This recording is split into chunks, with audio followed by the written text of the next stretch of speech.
Hello, my dear fourth graders. Mrs. Wilson here again. So last time we used description to write about one of our subtopics. Today we will learn how to use chronology to organize information using keywords and text features. Another way to organize information is to write it in order. The author gives information in the order it happens. This text feature is called chronology. Use certain keywords and text features when you write using chronology. And here's a couple of things that you guys can do as you are writing chronology. Using chronology. When you write in sequence, which is in order, you need to be clear about that order. You might use time order words like first, second, next, then, after, and finally. Another way that the informational writers show information in order and sequence is by using text features such as a timeline or a flowchart or a cycle. It depends on what fits your writing. So what I want to do is show you guys what I am going to do with my chapter 2. My chapter 2 is called all the different legends, and you guys will see how actually that chapter kind of easily lends itself to presenting the information in order. So and what I've done is highlighted all of the words that show that chronology in my work. So enjoy, and I'll see you in a minute. Okay, so my second chapter is called The Many Legends. If you notice right underneath the title, I have put on there that I'm going to add text features after research. The Bulgarian Baba Marta is a tradition that is over 100 years old. In the different regions of Bulgaria, there are different versions of the legend that originated in this tradition. One version of this legend goes as follows. More than a dozen centuries ago, the Proto-Bulgarian ruler Khan Asparuch left his home in the distant Tibetan mountains in research of fertile land for his people to live on. He passed through many rivers and mountains until he finally reached the land of the Slavs, who greeted him and his people as dear guests. Slav women wearing white outfits brought drinks while the tables were full of food. Everything that grows on that blessed land was served on their tables. But the Khan was sad and homesick, and he missed his mother and his dear sister Kalina. He sat by the huge river, and tears ran down his face, while he prayed to God and the sun for a miracle to happen. And it did happen.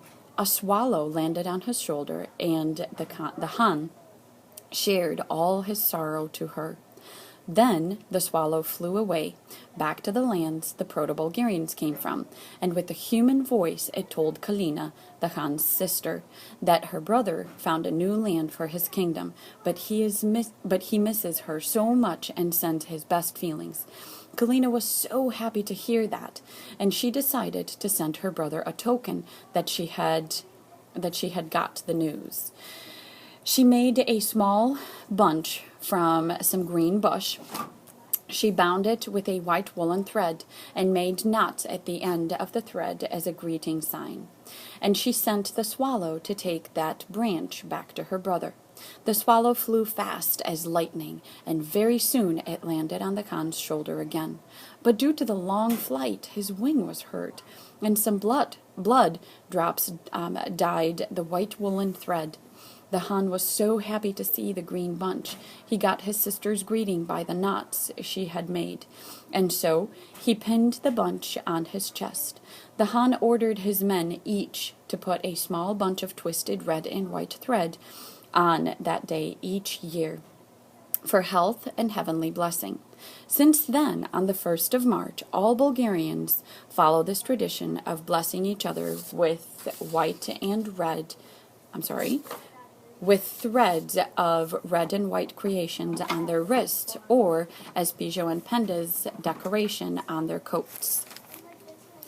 There are other versions of this legend. Some parts of Bulgaria tell the story of Kalina actually going after her brother, and when she gets to the Dunaj River, she sent an eagle over the river to give her brother a message that she is looking for him. The enemy soldiers, however, got hold of the eagle and shot it. This is where the blood had come from, and the blood stained the white thread, she tied her message to the bird with. When the Khan later finds the bird, he picks the thread up and puts it on his coat to help remind him of his sister. He orders that all the soldiers hence that day forth shall wear this red and white thread as a token of good health, luck, and prosperity every year on that same day.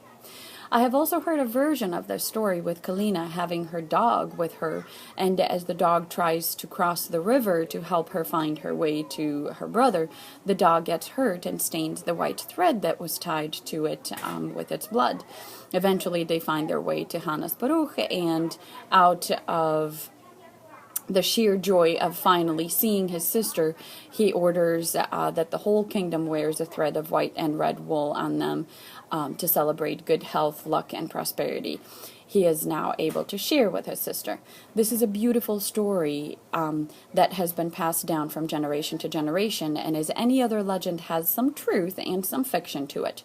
Regardless of all the different variations, the day of March 1st always remains the same, and the main characters and the legends remain the same too. All the legends are also driven by the brotherly, sisterly bond these two characters had and their desperate desire to find each other again. Every Bulgarian, regardless of where we end up in the world, feels connected through this tradition and its origin. Perhaps just like the Khan, they have someone they miss in their homeland, but still feel connected with them through this wonderful tradition. Alright, you guys, so I wanted to share with you that in my second chapter called The Many Legends, I used a cross between description and sequence. I've bolded the transition words for you that I used in there so that you can see them.